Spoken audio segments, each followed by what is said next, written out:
Dobrý deň, tak som veľmi rád, že som tu a že som bol pozvaný.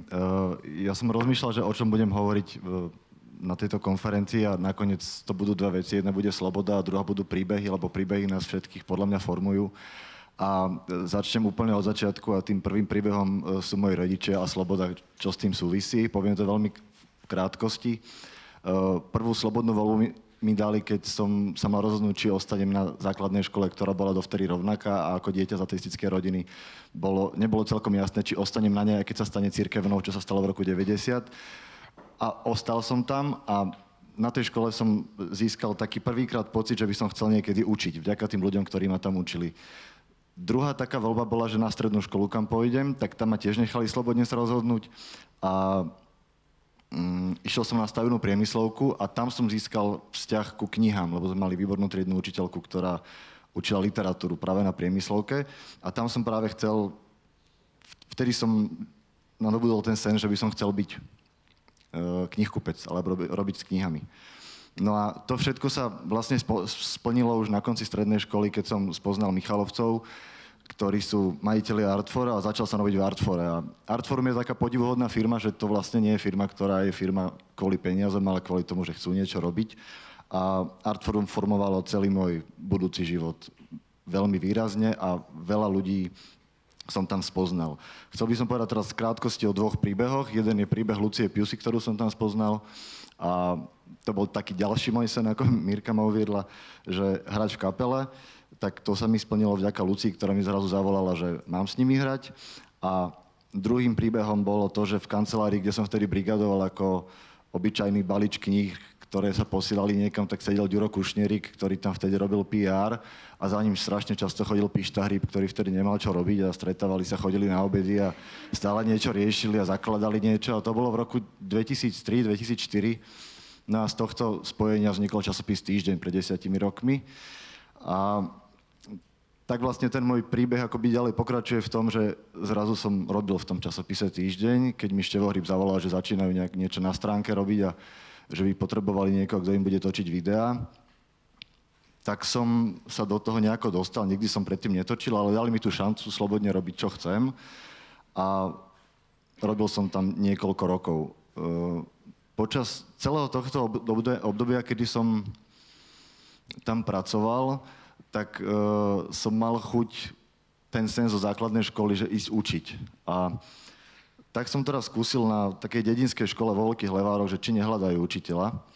A oni hľadali, tak som tam a rovno mi teda dali triednictvo. Stal som sa triednym učiteľom, piatakom a šiestakom, ani neviem ako. A slúbil som im, že budem popri tom študovať to pedagogické minimum, tak som sa trošku tomu venoval.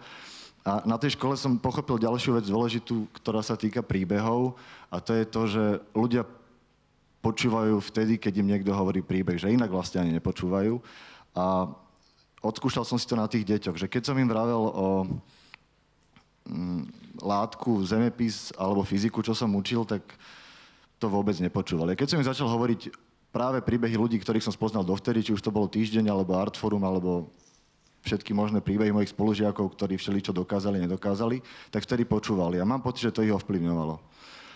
A keď som potom v Týždni pred rokom a pol prestal pracovať, tak som toto stále mal v hlave a som rozmýšľal, čo budem robiť a do toho vlastne prichádza trochu príbeh mojej sestry, s ktorou sme sa aj s našim kamarátom Palom Sobkom, programátorom, nejak spojili a povedali sme si, že ideme v tom nejako pokračovať. A spravili sme stránku Jablko, ktorá je založená na príbehoch. A prvý príbeh, ktorý sme nejak chceli, teda ono tam bolo viac tém. Jedna bola, že menšiny, druhá školstvo a knihy, teda všetko, čomu som sa venoval predtým.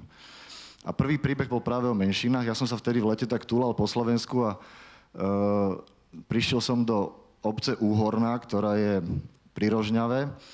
A tam som zažil niečo dovtedy nevídané, že bez toho, že by to niekto nejako organizoval, teda okrem cirkvi, tak tam bola púť, na ktorej boli 3 omše. Prvá bola nemecká, druhá bola maďarská, tretia bola slovenská a okrem toho tam bolo veľa Rómov. A práve tieto deti, keď tam spia, to je skoro ráno, po tej spoločnej noci, čo tam ľudia boli, tak práve vtedy prebiehala tá nemecká omša. To som nafotil a spísal a to bola prvá vec, ktorá na tom Jablku vyšla. Potom nejak druhá vec, ktorá na tom Jablku mala najväčší ohlas a asi aj stále má, tak to je téma mladých ľudí, 30-tníkov, teda ľudí ako som ja, starí, plus mínus, a ktorí sa rozhodli ostať žiť na Slovensku a robia niečo, čo ich baví a sú spokojní. Zatiaľ ich tam máme teda 16 a sú medzi nimi metalista, učiteľka, Františkán, chlapík na vozíku, ktorý sa veruje bezbariérovosti. Dvoch z nich poznáte, lebo tu predo mnou hovorili, to je Lucia Satinská a Sergej Kára. A robil som s nimi také krátke rozhovory o tom, že prečo to robia, prečo tu sú. A v tomto teda plánujeme pokračovať aj ďalej a budeme, ako sledovať tieto príbehy týchto ľudí, tak budeme hľadať nových. Lebo myslím si, že to je práve to inšpiratívne, čo ľudí posúva ďalej. Pred Vianocami sa nám stala taká vec, nám všetkým podľa mňa, že Hedviga Malinová-Žáková sa rozhodla odísť zo Slovenska so svojím mužom a so svojimi deťmi a my sme so sestrou sa o tom nejak veľmi intenzívne tú noc bavili, kedy to vyšlo von ako správa, že musíme niečo s tým spraviť. Tak sme napísali nejaký takú správu, taký list, teda, že ju podporujeme a vyzvali sme ľudí, aby ju podporili aj ostatní, keď chcú, keď im to nie je jedno. A vtedy niekoľko desiatok ľudí rôznych známych a menej známych sa tam vyjadrilo po slovensky, po maďarsky a potom sme sa dozvedeli, že Hedviga to čítala so svojím mužom cez sviatky a že ich to potešilo. Tak to bola taká ďalšia vec. A prvýkrát, čo sme vyšli do ulic s Jablkom, tak bolo, keď sme si povedali, že už to nestačí len o tom písať, že o tom píšu všetci, tak sme na nábreží v Bratislave zorganizovali symbolický cintorín obetí Majdanu. To bolo práve január, február, marec, kedy sa tam diali na Ukrajine tie zlé veci. A o tom sa už nedá písať, lebo to vždy človek vidí ako číslo, ale keď to vidí ako cintorín, že aká to je veľká plocha a koľko to bolo ľudí, ktorí tam bojovali za slobodu, tak sú tie príbehy tak zhmotnené a to bolo to, čo sme spravili prvé ako niečo, čo nie je len na internete a virtuálne. Ďalšou veľkou témou, čo ja osobne považujem zatiaľ za taký najväčší rozhovor, ktorý som spravil v živote, bol rozhovor s pani Janou Gotwajzovou. To bola učiteľka, ktorá 40 rokov učila a ktorá pre slovenské školstvo podľa mňa spravila úplne najviac. Od tohto rozhovoru sa budú odvieť všetky ostatné rozhovory o školstve, ktoré na Jablku budeme viesť. A ona mi povedala takú dôležitú vec, ktorú som si ja stále skladol takú otázku, že kto môže to naše školstvo zmeniť? Ona povedala, že školstvo sa dá najlepšie zmeniť z pozície učiteľa. Ona sama to podľa mňa dokázala, aj keď vďaka jej šikovným synom, s ktorými spolu vytvorila program do počítača, ktorý používajú všetky školy na Slovensku podľa mňa a rozvrh, ktorý sa používa v niekoľkých krajinách z pozície obyčajnej učiteľky. A teda ona už nie je medzi nami, tak vlastne teraz možno by som byť aj chvíľu ticho, aby ste si to prečítali, ale možno ste si to už aj stihli prečítať. Toto je jedna časť z toho rozhovoru podľa mňa taká zásadná, že aká je tá ideálna vlastnosť učiteľa. No, a vlastne prejdem už len k tomu, čo na tom Jablku akoby chystáme ďalej, tak to je ďalší príbeh. Je to príbeh ženy, ktorou si ja veľmi vážim, možno najviac vôbec zo žijúcich, a to je pani Dana Nemcová, česká disidentka, ktorá má teraz 80 rokov, v januári mala. A bol som za ňou sa porozprávať o tom, že teda o súčasnej dobe, o jej živote, o odvahe, o slobode. A zároveň som si teda vypočul jej príbeh. A jej príbeh je teda možno všeobecne známy, dá sa o tom dočítať aj v knihách, ale taká zásadná vec, ktorú ona povedala, tak bolo to, že akýkoľvek príbeh, ktorý je robený slobodne, ktorý je odžitý slobodne, tak je dôležitý. Že či je to už niekto, kto robí veľkú vec, alebo niekto, kto robí malú vec, lebo že aj tie malé veci sú dôležité.